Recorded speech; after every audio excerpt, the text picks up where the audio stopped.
Welcome. Welcome to you too, sir. I see the little recording button up there in the top left-hand corner. Does that mean we're live? Yeah, we're at it, man. So we've been threatening or talking about doing video for a long time, and now this COVID virus has made us or forced us to do our podcast over Zoom. So you may be seeing this on YouTube for the first time. It's our first little experiment with video podcasts. So here Pretty neat. And to be honest with you, we're just like having some fun doing a little live feed on Facebook. So we had that going out too, just experimenting, playing with some new things on Through a Therapist's Eyes, right? The podcast where we invite you to see the world through the lens of a mental health and substance abuse therapist. Being aware this is not the delivery of therapy services in any way. Feedback and discussion on throughatherapistseyes.com. I guess, what else do I want to say here? We got a book coming out with Through a Therapist's Eyes. As expected, Mr. Graves, they absolutely changed the title. Yeah, that's a you. That's Chris's book. Chris has written a book and met with the publishers earlier this week, and you're right. They did offer some good advice, I think. Oh yeah. But yeah, it's exciting. Yeah, it's good to work with people who know what they're doing. So they changed the title, just the subtitle, but excited about that coming out in the next several months. And you are Mr. Coach Craig Graves. What are you doing with coaching? I'm getting there, man. I'm working on some stuff, putting together a webinar I'll be announcing soon to start getting some stuff out there. So I'm excited about it, man. It's a lot of fun, having some fun with it. That's good. Well, we're switching up this episode. I don't know what are we titling it? You're kind of in charge here this time. This is episode 86, Staying at Home in the Coronavirus, or something like that. What are you titling this thing, man? Yeah, I don't know what we're going to title it yet, but we're trying to do some coronavirus specific episodes to maybe help people with issues that might be coming up as a result of this virus. We did a show a few weeks ago, and it was more on, I think, the coronavirus in general. And we just finished the show with Joshua Shea. That may or may not be out before this one. I think it will be. But we talked to Josh about pornography and the COVID virus. Evidently, pornography usage has gone way up since the lockdown happened. And Josh talked to us about that. So that one's going to be coming out pretty soon too. Then we got some other ideas for coronavirus-specific shows. This one is about working remotely in mental health. So I can relate, man. I keep on saying on these shows, man, I'm wanting the mics back, dude. The Zoom stuff's kind of cool. Your voice is kind of cracking up. I mean, we're doing the best that we can. But, dude, I want to be sitting down at the table at the desk with the microphones again. I want stuff to be normal, Mr. Graves. Yeah, well, I don't know what normal is going to look like, but yeah, we'll get back there. We'll get back there someday. We'll get back to the same table, at least, same room. Chris, what is your experience with working from home, man? Do you have any at all? Yeah, I think it's been fascinating. Seeing it from my eyes, and from all of the different people that I work with in at the office, man, we're working from home. I think a lot of things about it. I mean, I think first of all, you're way more familiar with it than I am, aren't you? Right? You've been doing this for a while. For most of us like me, I mean, messing around with all this Zoom conferencing stuff, and it's draining. It's stressful. It's different. It's change. And so I think that's one of the biggest things that people are struggling with is, we all like control. We like things to be the way we want it to be. And right now, the lack of control that I think people feel is super frustrating. So in some ways, I'm really enjoying it. And in other ways that I'm not. Now, I'm actually going into my office still a lot. But I'm doing a lot of teleconferencing and Skype conferencing because insurance companies have allowed us to do it and bill insurance, which is, holy cow, I couldn't believe the insurance companies have let us make that large of a change, but they have. So I think people are liking it, but people are really struggling with things being different. Now, are you in the office every day, or are you doing some from the house there? I do actually go in every day just because I still have a lot of business stuff I got to do. I was a founder, so I got reports that I got to do every day and everything that kind of going on there with that. So I'm pretty much still actually kind of mentally health wise the same in that it's not totally different for me. Now, how do you feel about working from home in general? Let's just say that you couldn't go in at all and you had to do everything from the house there. How would you kind of feel about that? Yeah, it would be weird again because it's different, right? In some ways, it's super cool. Don't have to totally get dressed up. You can put a shirt on like I'm doing here, and have shorts on underneath, and you only get to see from here up. I don't know. I feel like it really boxes people in to a large extent. Being at home, I enjoy talking to people on the phone. I think I can kind of deal with it pretty well. I'd be sitting out in my backyard, and I've done that a little bit. I've had more than one session now sitting out in my backyard. So Yeah, that's it's a pretty real cool. big fact. It is.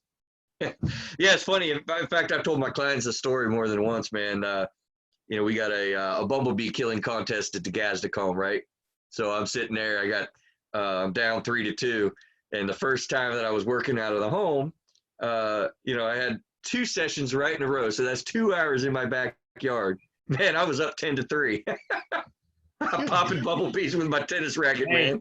Bumblebees are God's creatures too, man. They dig holes in my deck. Murdering bumblebees, okay? They're digging holes in my deck, man. And they're scary. They just it sounds so loud and so big. But we're going to talk about an article about a study, and I've just got one article, and I shared it on our Facebook page, and I shared it on our LinkedIn page, and it talks about how working from home is affecting people's mental health. But really, I kind of wanted to talk about my experience with it before we get into that. So, I guess it was around the year 2006, I think, that my company started letting us have some flexibility. So I was working from home 2 to 3 days a week back in 2006. And then around the 2007, I guess, timeframe, 2008, we went home full time. So I was a full-time work-at-home guy from that time until about 2014. In fact, we got pulled back into the office in, I think it was November of 2014. Now, I still have I still have a little bit of flexibility here and there anyway before this COVID thing hit. Now I'm back at home full-time now.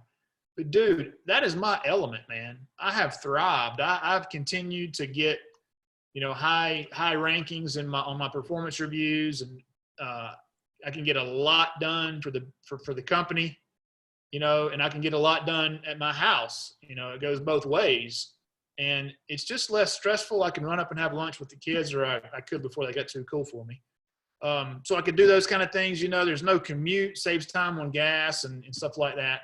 And the way our company's structured, Chris, is there's nobody else in the city of Charlotte who does what I do. So me being at home, really nobody knows where I'm at if I'm there working. So that's kind of been my experience with working from home. I've actually done really well with that. But this survey that we're going to talk about today, the article I posted was. Hold on a minute, Craig. Let me ask you a question then. How did you adjust to that? So you're in your element, you love it, but that was kind of forced on you. You're saying, right? Yeah. So it wasn't really forced on me. I mean, in the beginning, they gave us the option.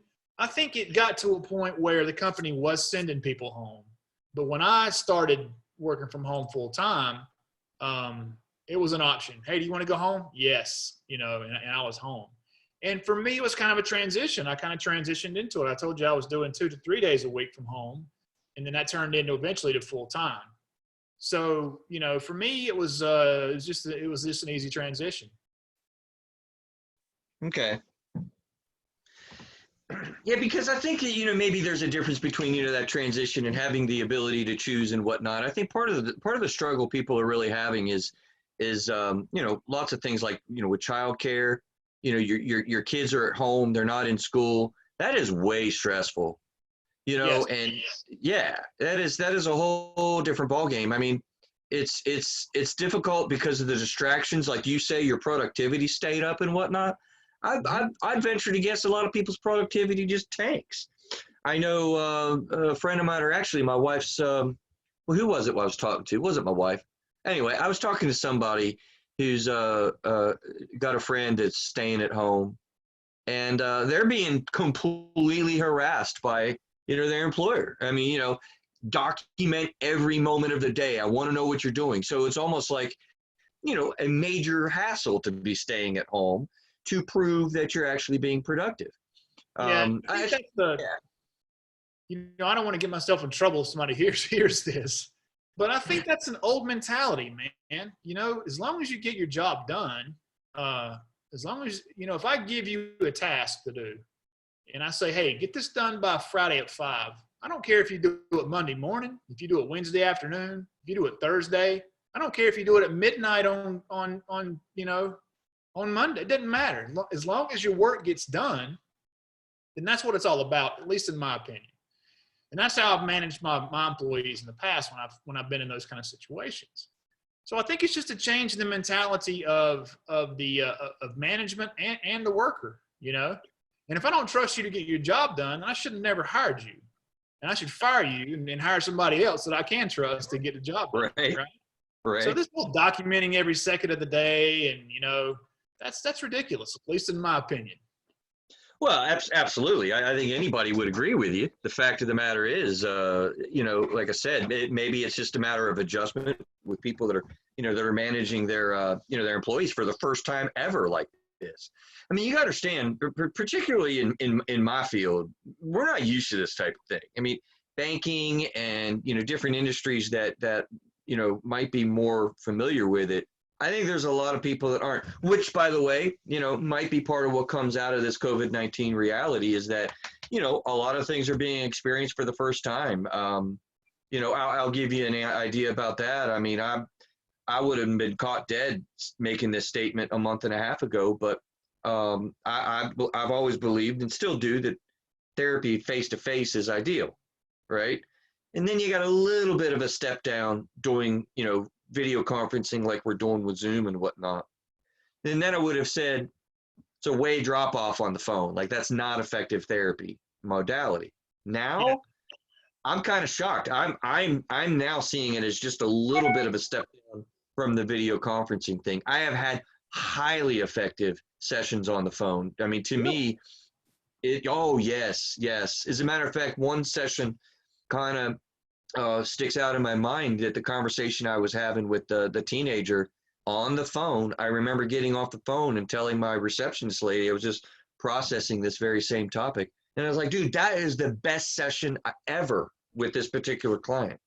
Like I don't think it was necessarily anything about the phone per se, just happened to be, a good time and a good topic for that kid. But I would have never dreamed that a few months ago. So you're talking about a phone call. You're not talking about a Zoom. You're talking about a phone conversation. Yes. Okay. Less than Skype and whatnot. Just simply being on the phone with people. Okay. That was very effective. I'm surprised at that too. I would have thought in a therapy situation or even a coaching situation that you're looking for body language and facial expressions and breathing patterns and all that kind of thing when you're talking to somebody. Oh, yeah.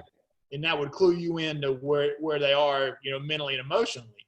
So I'm surprised to hear that a phone call was just a small step down from that.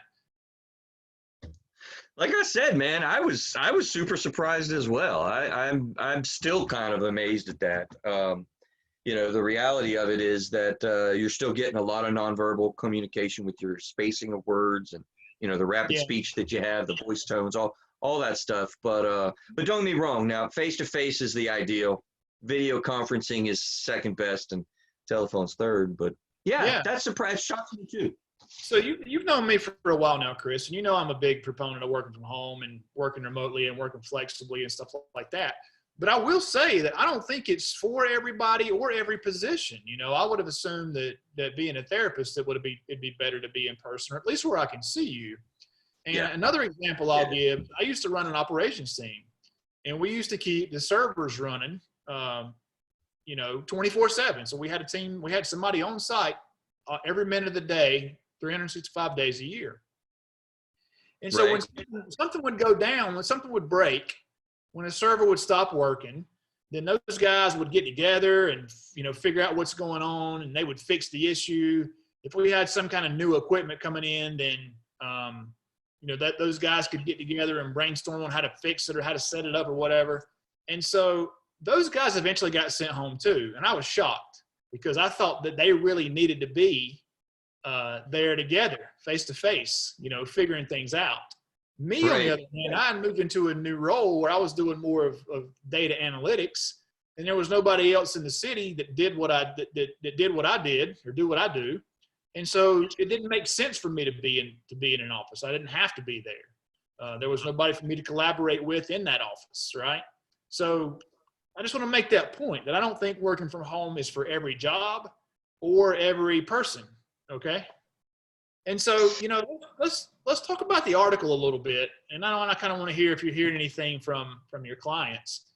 So there was a survey that was done. This was in the New York Post, and I shared that on our Facebook group too, if you guys want to go out there and check it out. It says that 35% of workers who telecommute said their mental health had deteriorated as a result of doing so amid the coronavirus lockdown, according to a survey conducted by researchers at, I think it's Keio, K-E-I-O, University in Tokyo. The survey was conducted on March 26 through 28. So among telecommuters, 35% said their mental health had deteriorated as a result of having to work from home. 50.7% said it had no impact on their mental health, and 14.3% said their mental health had improved. So what do you think about that? What do you think, man? What are you hearing there? Yeah, that's what I was gonna say. Let's pause there for sure, because I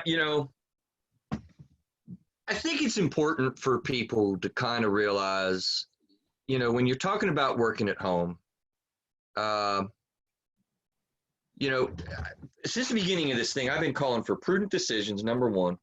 Number two, you really want to have, calm attitude, so that fear is not driving this and that shame is not driving this. That's really important to be able to make prudent decisions. And then number three, that we're aware, so that we're not blowing stuff off and we're still dealing with this, in an informed way as we can. So the reality of people being at home, there's a certain amount of shame involved in that, I would suggest, right? Because aren't you supposed to be in a happy marriage? Aren't you supposed to love your kids? Aren't you supposed to value quality time with people?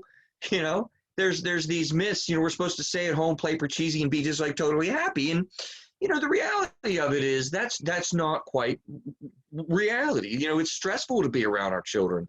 They get really, really sick and tired of us. They don't want to hear us talking about picking up the wrappers on the floor and getting on their case about this, that, and the other and stuff. So when you're talking about spending a whole lot of extra time, you have these added factors that are really, a challenge. It's a well-known thing in marriage counseling, for instance. When you take long trips, vacations are actually stressful. What is the phrase? You've ever heard, gotta have a vacation from my vacation? Yeah. Oh, yeah. Yeah, you've heard that. In part, that's because it's really stressful to be around those people that, that you love and you're closest to, because you need a certain amount of break. I have my life over here, you have your life. We converge together to create, what we're doing together, but we need those boundaries and those breaks.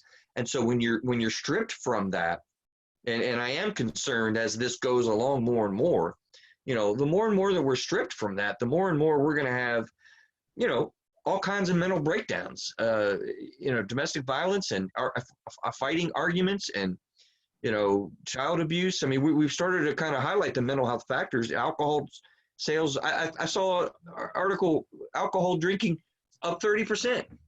Wow. 30% sales. Yeah, boom. It's jumping up.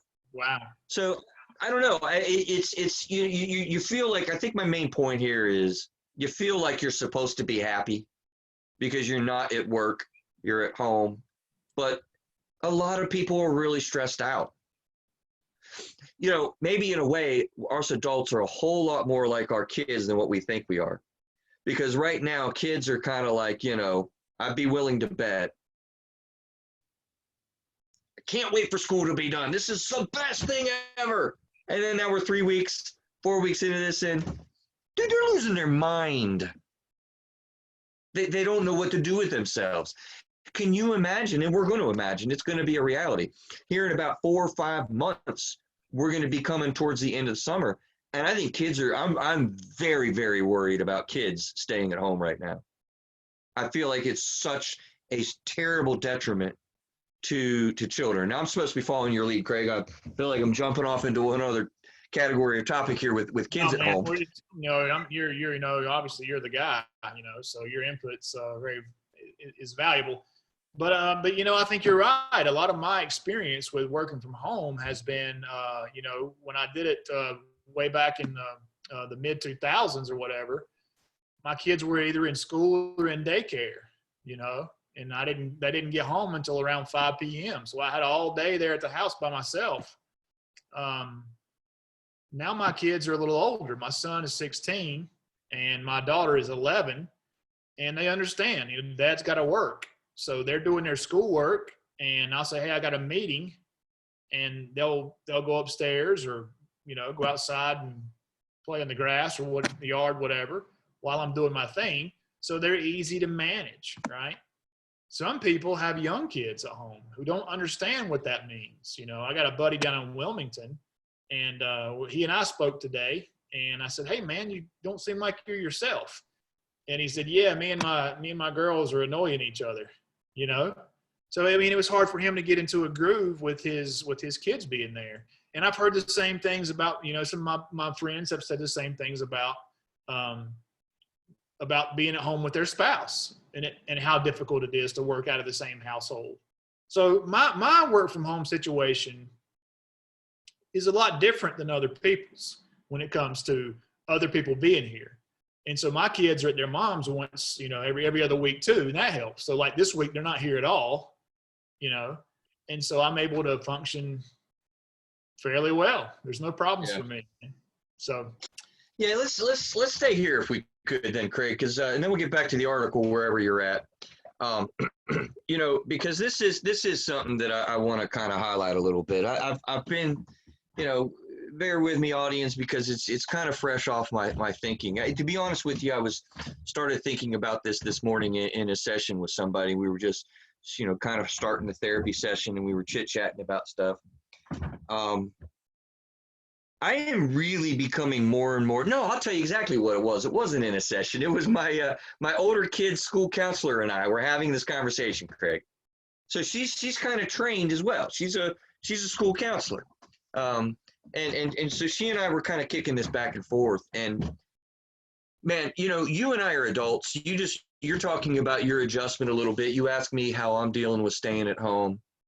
I think industries, some it applies to more than others, like you've pointed out. Us adults will adjust. We're gonna cope with it. We're gonna make adjustments. We're gonna do what we need to do. But dude, our children, I'm really becoming concerned about. And by the way, I don't have any answers about it, because I feel like to a certain extent they need to be pulled out of school, because one kid gets a coronavirus, man, the whole lot of them are going to likely, be jumped onto it. So by the way, Facebook Live people, make a comment and I think it'll come up on here. So it'll be cool if you can actually, maybe we're experimenting with it. You can join the conversation.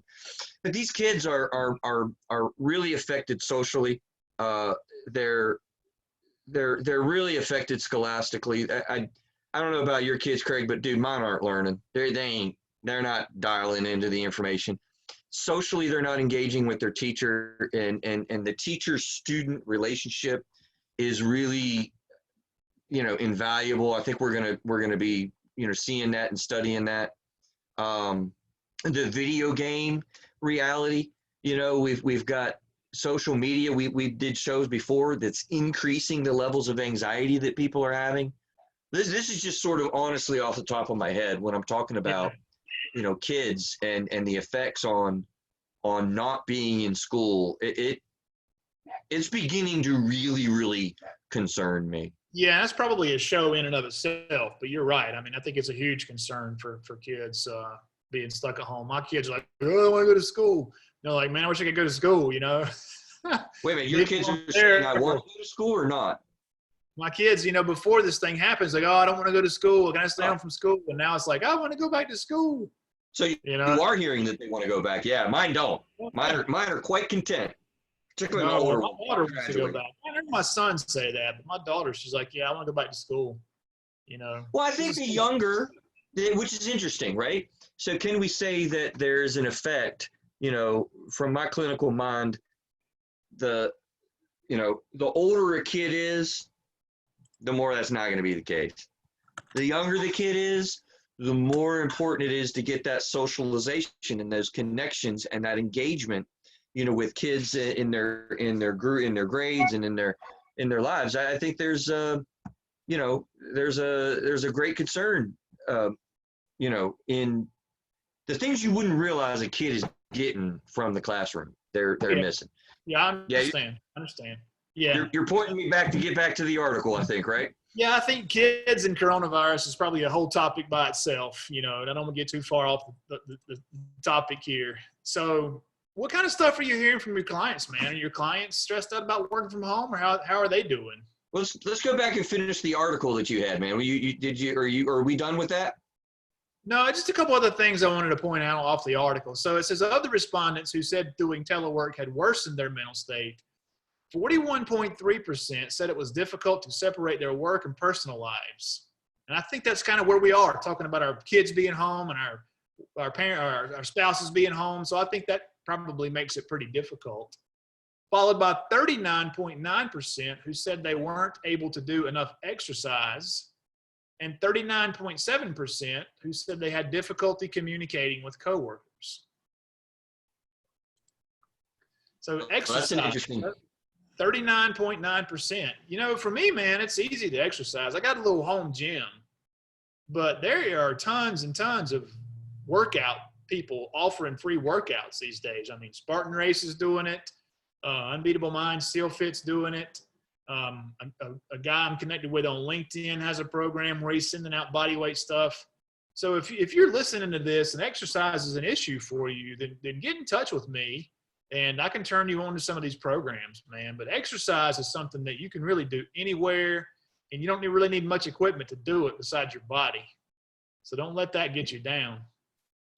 Yeah, you know, let me actually kind of do an experiment. Like, Craig, we got some comments with Facebook Live thing, which is neat and new for us. I mean, you know, because somebody just said, you know, Amy was like, you know, hey, I had to take my son's PS4 away, you know, just to get him to his schoolwork. It's true. I mean, I feel like the challenge between parents and kids is a big factor here. And you just said something about talking to coworkers is very difficult.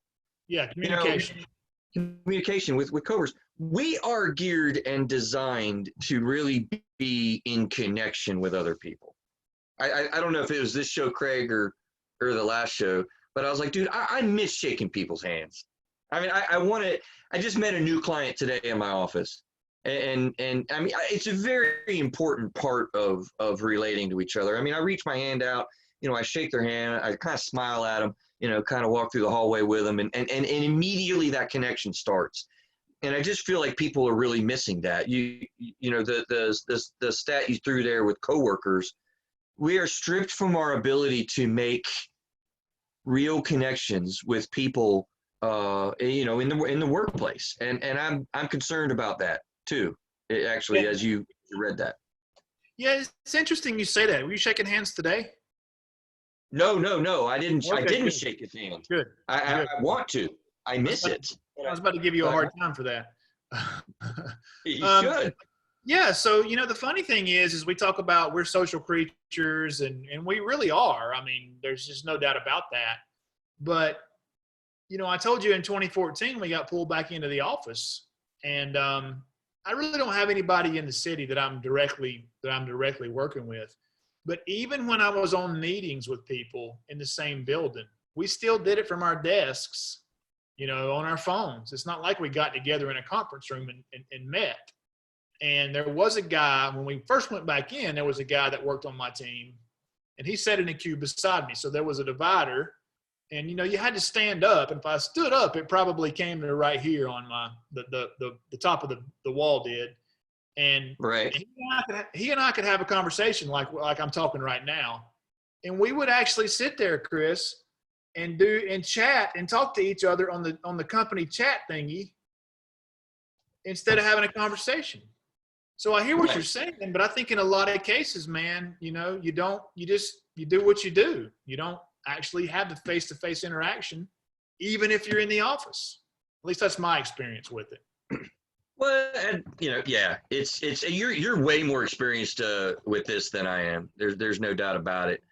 I'm a sci-fi guy, kind of like, sci-fi movies, and in all the movies, you got the screen on the ship there, and you're talking to your loved one that's on Earth, and you're on your way to some other universe or something, and we are getting slam dunked as a society completely into a way new way of existing and relating to each other. And this is going to be studied for years to come in psychology circles and whatnot, sociology circles and all of this. It's just totally new.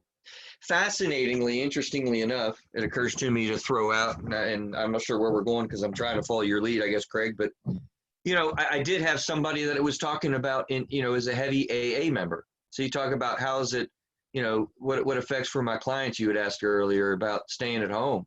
Well, that is a huge reality for, members of our recovering communities. They can't go to meetings, man. I mean, you can't sit around in a small church room and have, even 15, 20, sometimes there's 30, 35, 50 people, in a room that are supporting each other, living a life together in the AA and 12-step communities. So you can't do that. So, but she's literally having 12-step virtual meetings, like with people around the world. She's doing that now. She's doing that now. Yeah. And I find that fascinating because you can get the 12-step community that just evolves and goes all the way around, the world. So there's going to be cool things that come out of this, but particularly as it relates to kids, I'm most concerned. Yeah, along those lines, I've seen a lot of virtual things happening that weren't happening before, and so one of my fellow coaches put together a little kind of like a little high school reunion. Now, obviously, it wasn't her whole class, but it was some people that she used to hang out with when she was in high school. They hadn't seen each other for years, so now they're getting together and having these little virtual high school reunions, if you will. And one of my fraternity brothers did the same thing. He put a Zoom together and invited 25 or so of us to the Zoom. And, we hadn't seen each other in years, man. So it was, that's a cool thing to do. There's lots of free online classes. Dude, there's so much stuff going on online now that you can't keep up with it all. It's overwhelming. And it's really cool that people are connected in that way. And this is, obviously something that this communication was not happening in this way before. So I hope some of that does carry over to when we kind of get back to a normal thing. So I think that's been a pretty cool, and now you're telling me about virtual AA meetings. I mean, that is just really neat stuff, in my opinion, man. There really is. But Craig, I think one of the things you got to remember or realize too, Craig, is that, you are a tech guy, right? You're more steeped in this and comfortable with this. I am not. And I think that's it's funny because as we talk about this, more things sort of click off in my brain, in what are the effects of staying at home? Well, I can't tell you how many people I've actually talked to in my office that have, people, converting their office from home or they're taking their office at the office and converting it into home and whatnot. And the fact of the matter is, geez, oh man, they're not comfortable with that. The printer doesn't really work. I'm supposed to log into this meeting, like I can't find it. People say I'm supposed to search and there's all this neat stuff. Well, I'm just frustrated with it. I don't like it. It makes me mad. You get that technology anxiety because stuff doesn't work right. Right. Right? Yeah.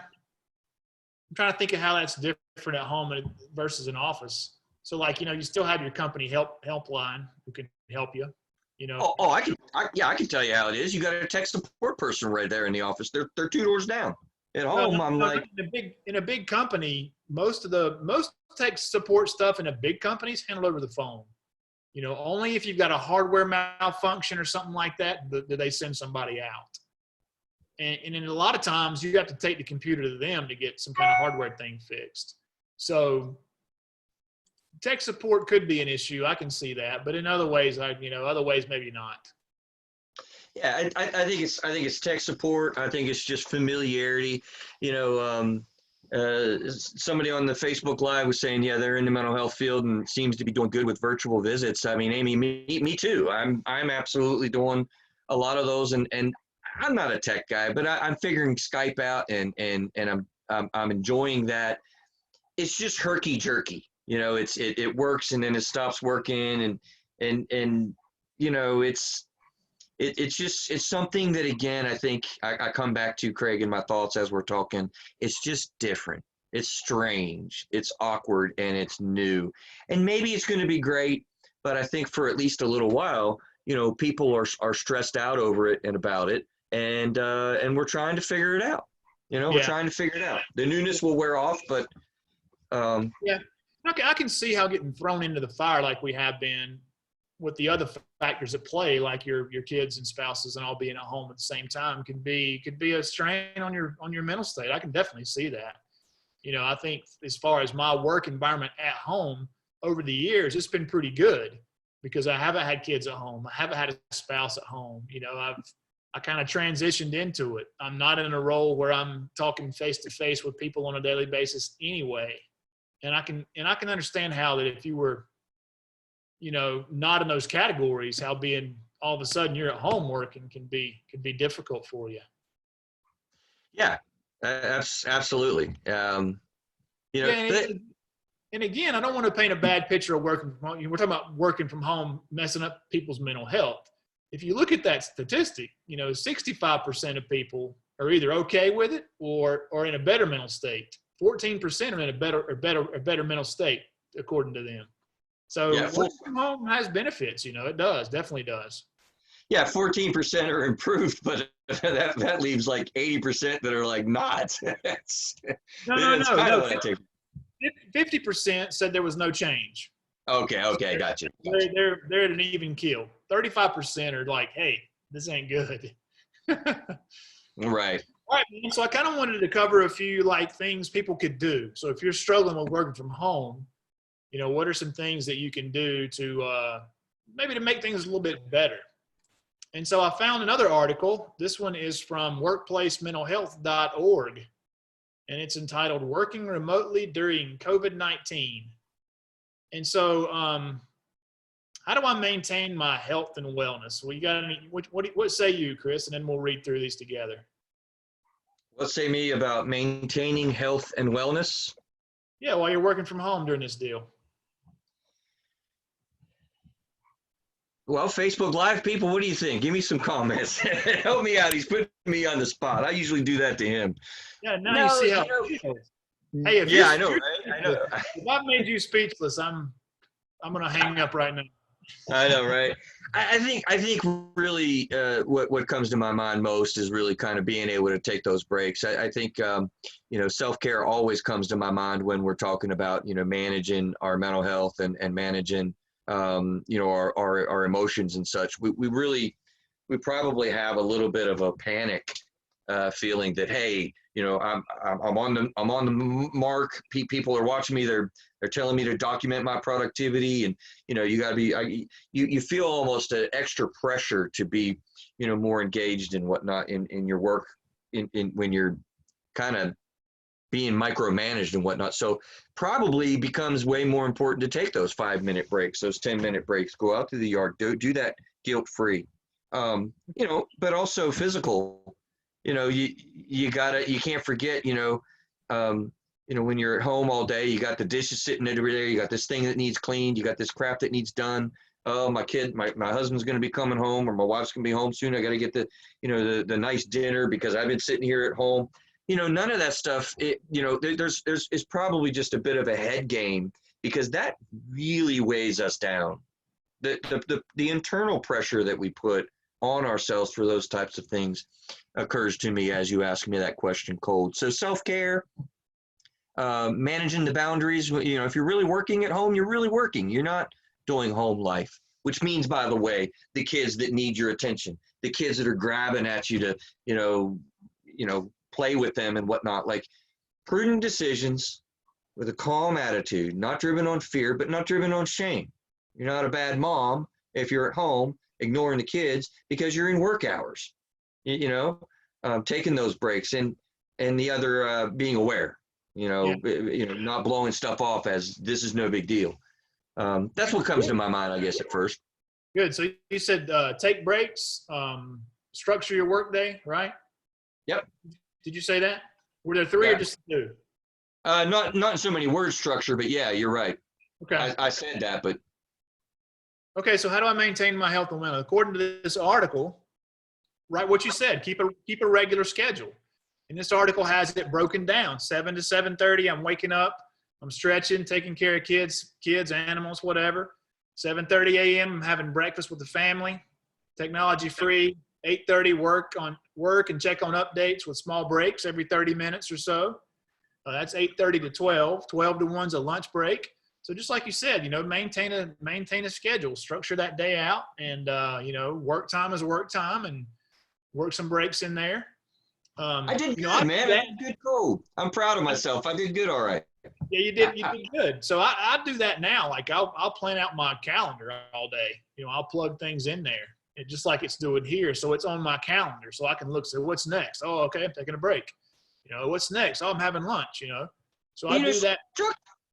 Structure really helps us center our brain in on the small tasks of the moment or of the day. Structure is really important that way. Yeah. So I'm not too surprised. Yep.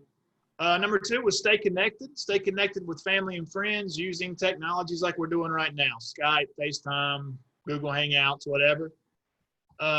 Keep your immune system strong. Make a commitment to staying strong by washing hands, getting enough sleep, eating well, staying hydrated, taking vitamins. Jump in, Chris, if you need to at any point. Prioritize personal hygiene and limit contact with others, okay? So that's social distancing. And I think if you're doing things like that, it's probably taking your mind off of being sick, Chris. Is that kind of where you think they're going with that? Worry about getting the virus? Yeah, I can see that. Yeah. Exercise and stay active. Now, that other article, people said they couldn't exercise at home, but I think that's easily overcomable, if that's a word. Easy to overcome. Get some fresh air. Do what? Overcomable? Overcomable, yeah. Get some fresh air. If circumstances allow, go outside for a brisk walk in fresh air. But avoid crowds and try to maintain the recommended 6-foot distance with others. So here's what I'm doing, man. I'll go outside and I'll take my shoes off, and I'll walk around in the grass on the earth with no shoes on, and that's called grounding. That sounds kind of woo-woo, but the earth has energy, and I believe that getting that energy into your body through your feet is a good thing. And if nobody's around, I'll take my shirt off, and get some sun while I'm out there. And I stay out about 10, 15, 20 minutes. Pause there for a second, because you said something that strikes me that I think is pretty important. Grounded. It is a little woo-woo, by the way. Take shoes off, barefoot, go walk in the earth, and get grounded to the earth. But as much as you think that's woo-woo-y and weird, it triggered a thought for me, Craig, that is absolutely, that's a clinical term. We use that all the time. I'm doing it. What's that? So I don't think it's weird. I'm doing it. Yeah. All right. Well, they think it's weird, but anyway, the clinical term is being grounded, and I think that what I'm kind of stuck on, and we look at what are the effects of working from home. It's that I don't feel that structure, says people. I'm struggling with not feeling, the connection with others.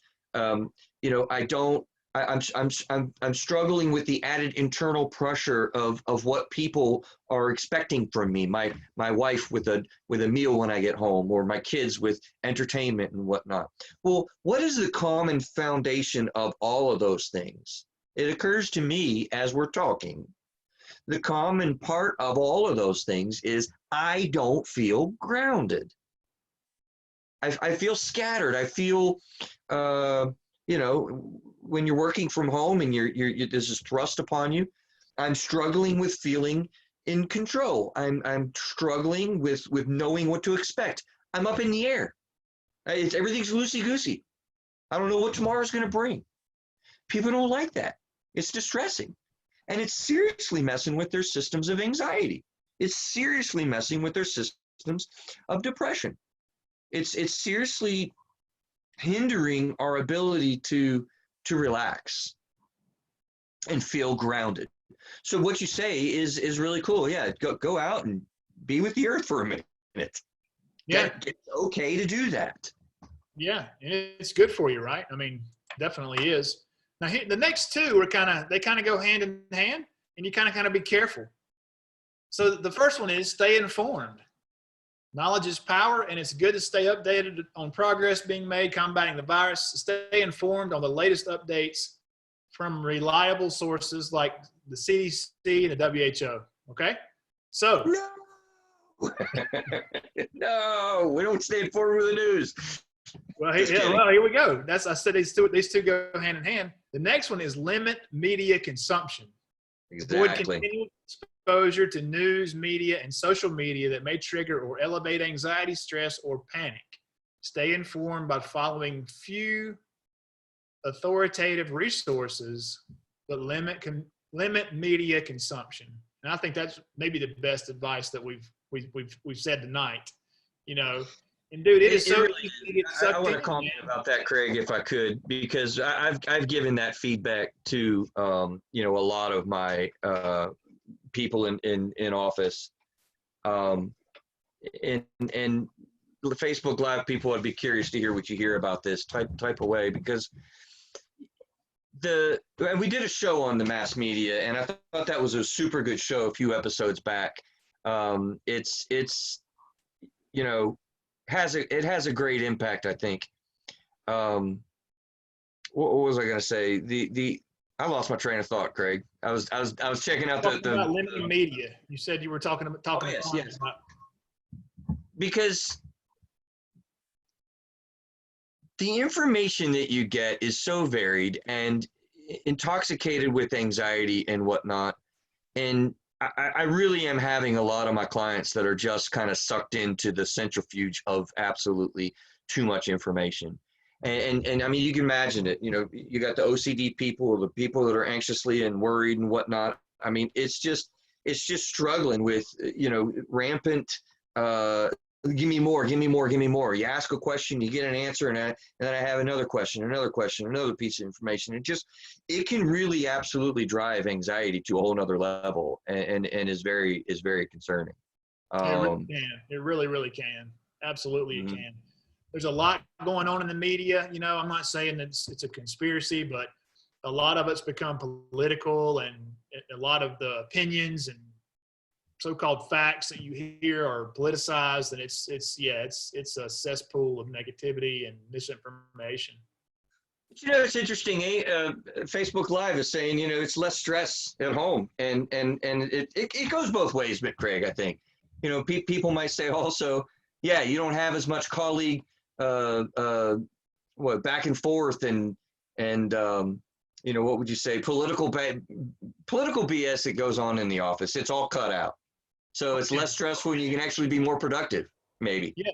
Well, we've already said 65% of the people are either no change or better off. So we're just trying to talk to the 35% who are having some trouble here.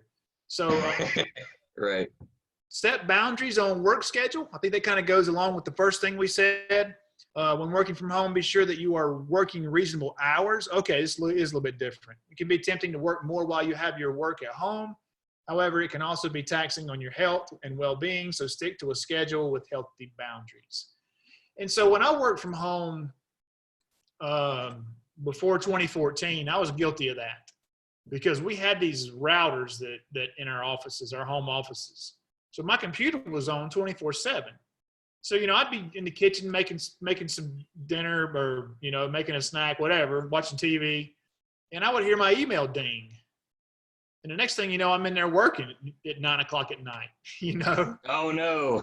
Oh, yeah. So I would work a lot more just because my computer was always there, and if I hear something come in, I'd go, what is that? And I'd go in there and look. And next thing I know, I'm an hour into something. So, yeah, you do have to set some healthy boundaries. And so these days, I just cut my computer off.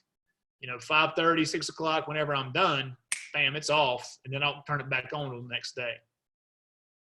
Done is really done. Do what? Done is really done. Done's done. That's right. Done is absolutely done.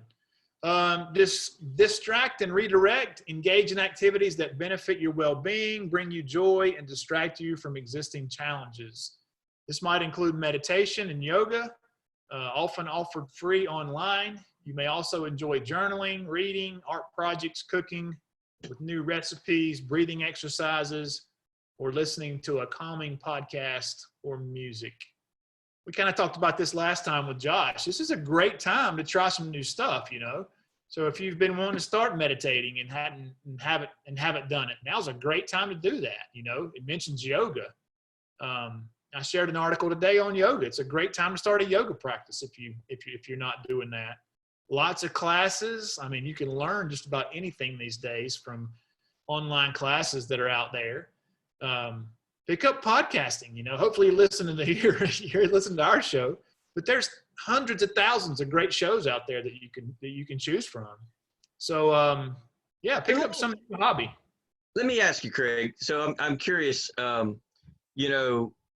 What if you got a list there and you kind of check this article out and stuff? Choose one or two of them that really stick out to you, because there's a lot of things there, that I'm hearing you say. So let's kind of needle in a little bit too to what do you think is kind of the most effective that you're hearing and thinking about when you're trying to kind of get, help people, get along with being at home. I guess it depends on your motives. If you're trying to calm yourself, I would probably say implement some kind of breathing practice.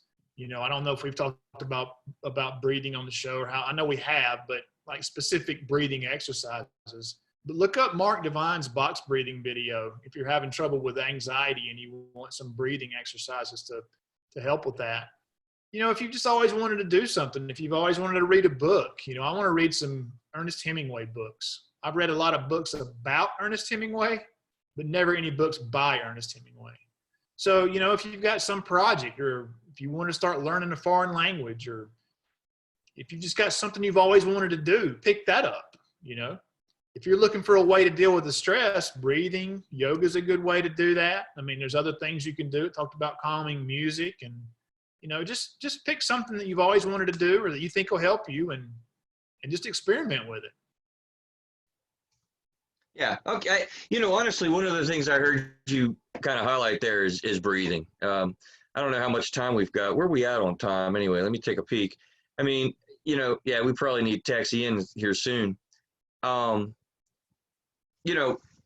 We talk about that a lot. I'm gonna share with the audience. We're in a mastermind group together, right? We're honest about that in the public.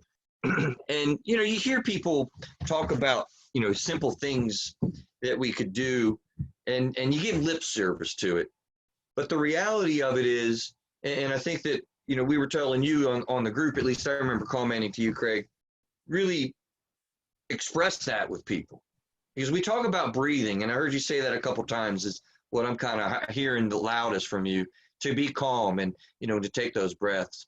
People don't know how to do that. They don't know really the reality, the ins and outs of that. And when we spent some time in the mastermind group and you took us through that, and we actually did that, that's impactful. And I don't think you realize how much people don't really realize what that is. So here to give a really practical thing, would you be willing to kind of talk about, well, what do you mean box breathing? What is that, and how does that really work? Because I don't think people really know. Yeah, okay. So box breathing. Box breathing is it's a pattern of breathing. So most folks start out with about a 4 count. I think I'm doing a 5 now, in some cases 6, but basically you breathe all the air out and then you inhale to that 4 or 5 count. When you get to the top of that 4 or 5 count, you hold for the same count. So 5, it's 5, 5. You can't see my hand because the Zoom's messing up. So you inhale 5, hold 5, exhale 5, hold 5, and then repeat. And then you do that for a certain amount of time. And you're doing deep diaphragmatic breathing. So you're breathing down into your lower belly, right? If you put your hand on your stomach and you breathe in, you can feel your belly coming out. Then your air is it's gonna fill up the middle part of your lungs and eventually up into your chest. And then when you exhale, you breathe out that same way. And what we can do, Chris, we can even do a Facebook Live, and I can do a little breathing class at some point for our Facebook group. I think that's what we're doing right now to a certain extent. Yeah, I'm not going to actually go through the practice right now. We'll cover that later, but that's kind of what that looks like. There's really not that much to it. And if any of you guys want to speak to me about it, then reach out or Google Mark Devine box breathing on YouTube, and he can step you through that. And I think my point is that, it's something that we take for granted. It's something that we hear. I would venture to say everyone that hears this show around the world is going to say, oh yeah, breathing's helpful. I've heard that before. It's about practicing it. It's about doing that. It's about understanding, how that works in the moment. I can tell you when I'm really, really stressed out, and something's on my mind, I'm not good at doing the structured total program like you're talking about, but I will do that. I'll just,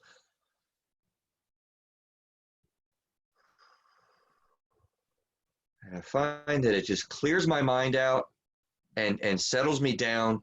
I can literally feel the butterfly in my stomach leave. My heart rate can decrease. It just slows down. And when I teach clients that in sessions and whatever, sometimes they're kind of like, oh, wow, because I can catch people right in the middle of anxiety attacks. And we bring that level down.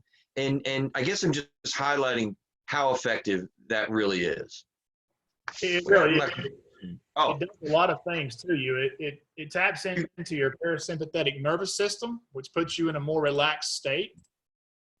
And here's a visual of it. I don't know if you guys can see this on the video, but you're inhaling to a 5 count, you're holding a 5 count, exhaling a 5 count, and then holding a 5 count at the bottom. And you can do between 5 and 20 minutes of that a day, just kind of focusing on your breath. And if 5 to 20 minutes, holy cow. Yeah, right. Well, I've got a 2-minute one on my little app, but when a thought comes up, which it will, then you just let that thought go and go back to focusing on the breath. And that's exactly how it works. Maybe I can go into more detail at a different time, but man, that thing works wonders. That works wonders. I think we make a mental note and do that. Absolutely, Craig, because really this Facebook Live thing's kind of cool, and people are popping in and out and getting different pieces out of it. So it's kind of neat, and I think you're right. That would be a fun thing to do. How do we taxi in here? Before I lose it, I did have a current event article. I told you about this for the show outs, and it'll be on the show notes, but it is interesting. Here in North Carolina, this was in, where was this? It was a newspaper article. I don't know. It'll be on the show notes somewhere, but it was just made me laugh because the headline is North Carolinians. That's us. Well, I'm in North Carolina here. North Carolinians are tops for jinking on the job during pandemic, survey finds. On the job? Yeah, man. Talk about staying at home. Well, the reality of it is people are absolutely drinking it up and during work hours, which people, you can't do that. Don't do that, I would say. Dude, I saw some hilarious homeschooling memes when this thing first started, Did you see those? No, I didn't. But check this out. It says in the rooms, a South Florida-based website that hosts live video support groups has seen a dramatic rise in users as the coronavirus has forced addicts and alcoholics to shelter in their homes during their recovery in the rooms. What else does it say? Alcohol drug recovery meetings they've moved online. I thought this had some numbers. Oh, this way. The survey released Monday questioned nearly 13,000 workers in all 50 states and found 47.7 of the people working from home in North Carolina admitted to drinking on the job. So I just thought that was funny. A little current event here at the end of us. But how do you wrap us up, Mr. Graves? That's crazy. Got one more thing to share. Get creative to stay connected. So share tips with coworkers and friends on what's working well for you and encourage them to do the same. So share your experiences with your coworkers on what you're doing that's working well for you, And that's all I got, Chris. All right, man. I'm not sure where we're going next. No, I actually think I am. We need to get it scheduled, but we have actually a fellow Morgan James publishing author, colleague of mine. We got a commitment, so I think I can make it public. She's going to come on and she's going to do a show on the coronavirus and the pandemic effects on marriages, right? Like, okay, good. Yeah, when is that? Well, I got the email today. Evidently, our next day. Well, actually, you need to check your emails because I think we're going to try to record it on Monday, the next recording week. But the Thursday doesn't work, so it'll be the Monday. Facebook Live people, maybe we'll do this again on that Monday, May in a couple of weeks. But nevertheless, she wants to come on and do that, and I think that'll be a cool show to do because marriages are struggling. I can tell you in this day and age and with what's going on. Yeah, a lot happening, a lot happening. Absolutely. So I guess we'll see you guys next week. Love the Facebook Live thing. I like it a lot. I'm probably going to have to keep on doing that in some form or fashion. So be on the lookout for that. And the comments help the show, and we enjoy that. So anything else, Craig, before we get out of here? That's it for me, man. All right, guys. We'll see y'all next week.